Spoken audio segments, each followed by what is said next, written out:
Hello, my name's Michael Conneely, and I want to tell you about my Ogham course and a bit about the final journey within that course, the yew tree. I've had a long association with yew, and I'm very drawn to the tree. There's a wonderful yew grove near Glastonbury where I've lived on and off since I was 16 and where I've held festivals and sweat lodge. And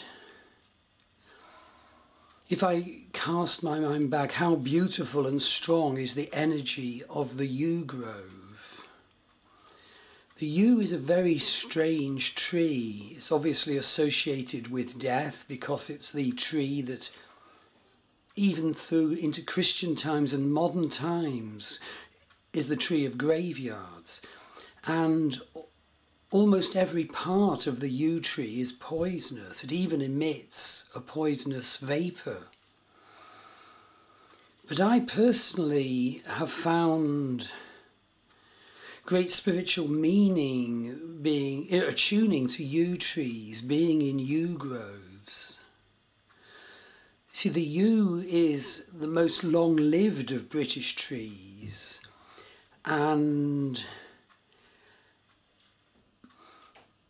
it's so impressive because from the central grandmother yew, reaching out, grow a yew a circle around the grandmother tree, almost like a spider reaching out. And the groves are always shady, and the atmosphere and the scent is quite beautiful. And there's a great sense of strength and age. Some yew trees are thousands of years old, although, of course, the actual wood within the tree or grove is renewed. And because the yew tree lives so long, it's very much associated with the ancestors. And we do need to be in touch with our ancestors, our previous lives. We are the product of their experiences. So often our karmas, our lessons, come from our mother and our father and how they were in their consciousness at the time of our conception, and from all the family experiences which they carried in their genes, in their bodies.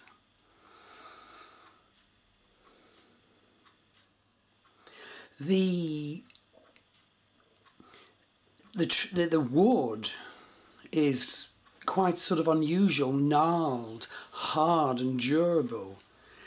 And its sort of ancient and medieval use was dagger hilts, and of course longbows, which led to a lot of yews being cut down, sadly. So although it is poisonous and associated with death and weapons, it actually has medicinal uses as well. But what is the energy of yew?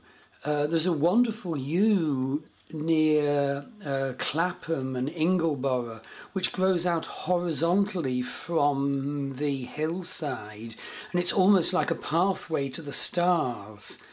And yew has long been considered a gateway, a portal timber. And certainly in visions I have had with yew energy, the yew energy seems to draw one to almost like a star, to a light. All the 20 trees of the Ogham Celtic Alphabet have deep and ancient lore. I use an alphabet system of 20 trees, and so if you enroll on my course, you learn about the way 20 different trees have been understood over time, particularly with reference to Ireland and the the Celtic Irish Druids. But U has great importance. One of the invaders of Ireland, one of the invading peoples, was of course the magical Tuatha de Danann, and they were the people of the goddess Danu. They were said to have come from northern Greece, according to some historical sources.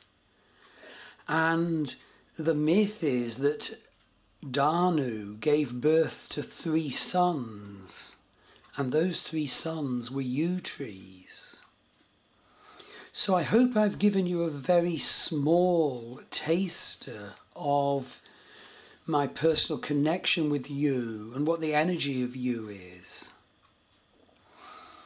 How can it be used in terms of our spiritual development, our movement towards enlightenment? Well, of course, because it's quintessentially the tree of death and rebirth. We all find ourselves in these phases in our life. Often we wished it had never happened. Maybe our children go through a death, type situation and the relationship breaks or something like that.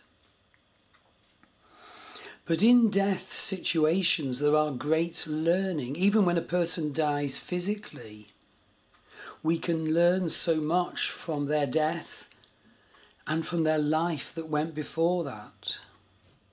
It's a great gift. So the yew energy is about death and rebirth.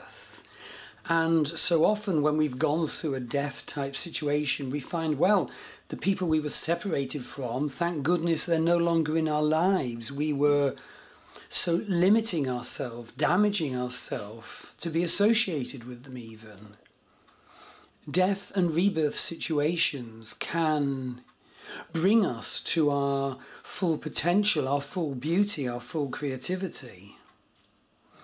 So this is just a little bit about the way yew has been understood over thousands of years of human consciousness.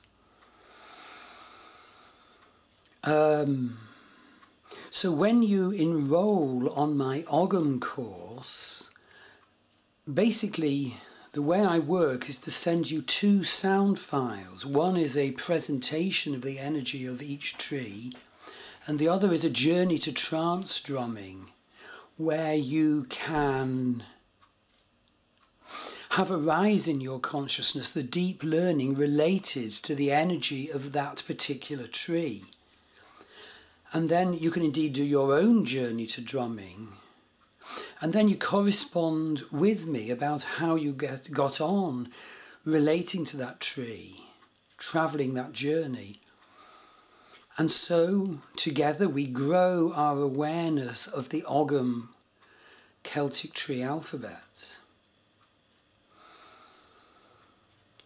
I use a system of Ogham pathways. In fact, my main Ogham website is called Ogham Pathways. And basically, the ancient Celtic Irish obviously had a sense of other worlds, this world, Middle Earth, the underworld and the upper worlds, and various worlds within those 3 realms. And so as you learn about and journey about each tree, each letter of the Ogham alphabet, you travel pathways through the other realms. U is the final tree of the alphabet, and indeed the final of the 20 journeys. So in fact, you have to travel 2 journeys just to get to the upper world and travel through that exalted state of consciousness which is you. And as you're travelling the earlier journeys, for example, we contact the 4 sacred weapons of the Tuatha de Danann. As we travel these different tree pathways, we meet the beings of those pathways.